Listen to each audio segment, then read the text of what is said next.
The Ferrari team is currently facing significant risks and challenges during this highly competitive Formula One weekend.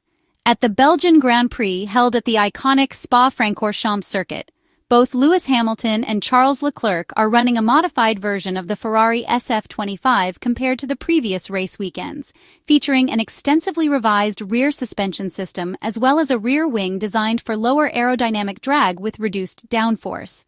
The key and most immediate challenge, if it can be described as such, arises from the sprint race format implemented at Spa-Francorchamps this year, which means there is only one single free practice session available to the teams for preparation.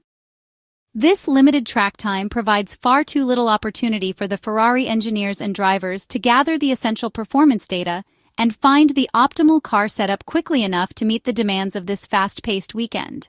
Both Ferrari cars entered the track for their first runs during this initial qualifying phase, starting their flying laps on the medium tire compound, a different but essentially forced choice compared to free practice one, where this particular tire compound had not been tested or used.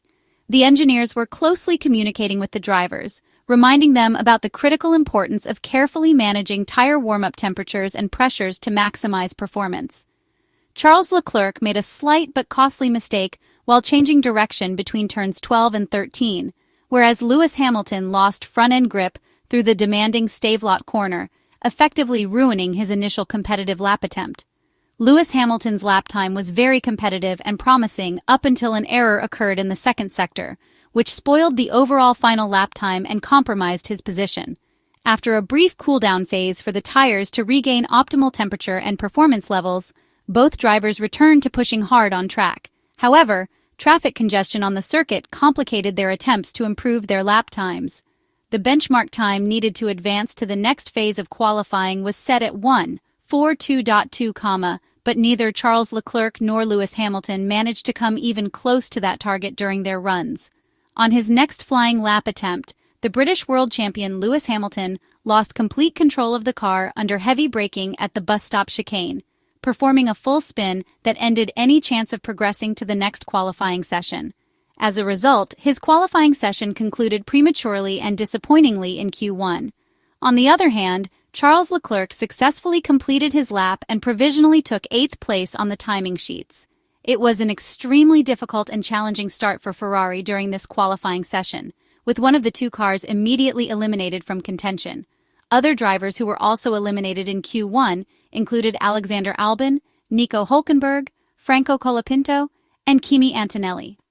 Initially, it was not immediately clear what exactly caused Lewis Hamilton's sudden spin and loss of control.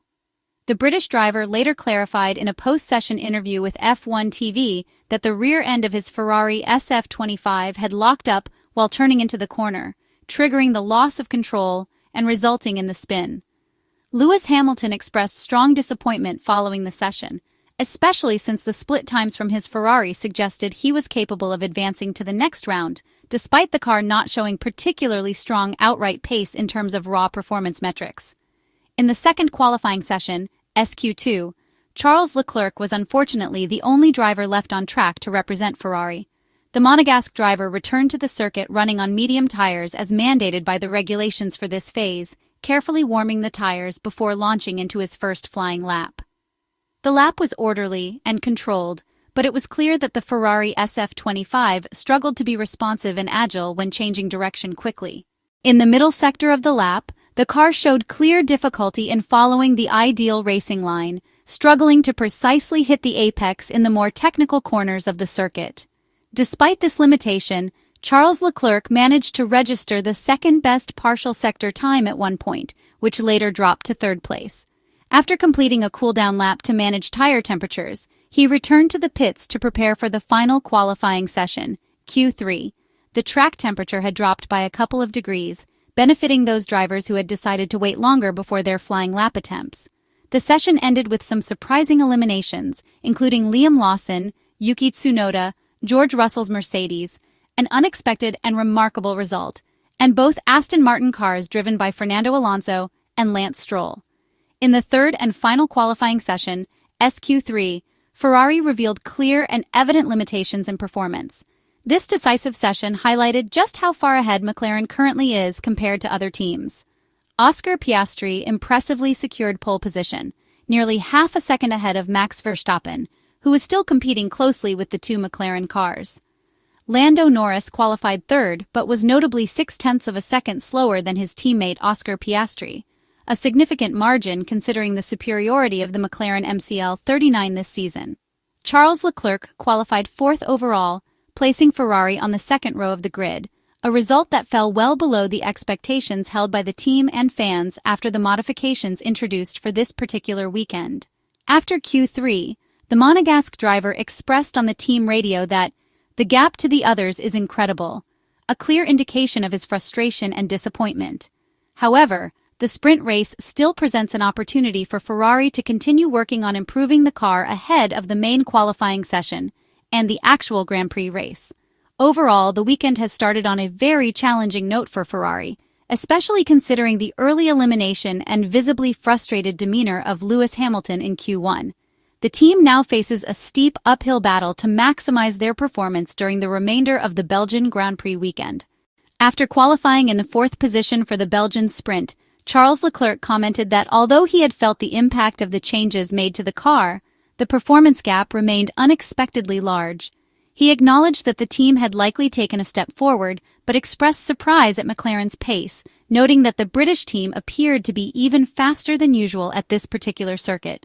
The Monegasque driver admitted it was somewhat disappointing, especially considering that the upgrades had delivered the expected improvements.